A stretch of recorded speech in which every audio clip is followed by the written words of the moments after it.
அவ மட்டும் நம்ம புள்ளைய விட்டு போயிட்டான்னா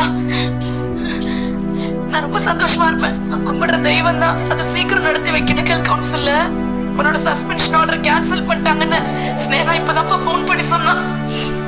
ரொம்ப சந்தோஷம். ஸ்னேகாவும் அவங்க அப்பாவும் தான் மெடிக்கல் கவுன்சில்ல பேசி உன்னோட சஸ்பென்ஷன் ஆர்டரை கேன்சல் பண்ண வச்சிருக்காங்க. அவங்களுக்கு நீ எப்பவுமே நன்றியோட இருக்கணும்பா.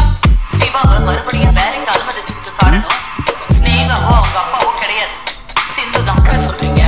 படிக்காத தற்கொலை சிந்து அவனால என் பிள்ளைக்கு மறுபடியும் வேலை கிடைச்சிருக்கு. ஆமா, நீ யார படிக்காத தற்கொலைன்னு சொல்றியோ அவதான் கலெக்டர் கிட்ட மனு கொடுத்து பேசி வீட்டை விட்டு போகாம இருக்கா. போட்டு முடிச்ச நேரத்துக்கு கிளம்பி இருக்கணுமே. இன்னும் போனா நடுவில் வேற ஏதோ நடந்திருக்கு. நான் அவனையே கேட்போம், எங்க நின்றுட்டு இருக்க, இன்னும் நீ வீட்டை விட்டு போயிருப்பேன்னு நினைச்சேன். ஆனா நீ என்னடா பால்கனியில நின்று சாவகாசமா கால் வாங்கிட்டு இருக்க. நான் நடந்த சம்பவத்துக்கு நியாயமா பார்த்தா நீ இந்த வீட்டை விட்டு போயிருக்கணும். எதுக்காக நீ முடிவை மாத்திக்கிட்ட? என் அம்மா உன்னை வீட்டை விட்டு போக கூடாதுன்னு எதுவும் சொன்னாங்களா? இல்ல உன் அப்பா சொன்னாரா இந்த வீட்டை விட்டு போலாங்கிறது எனக்கு சந்தோஷம் தான்.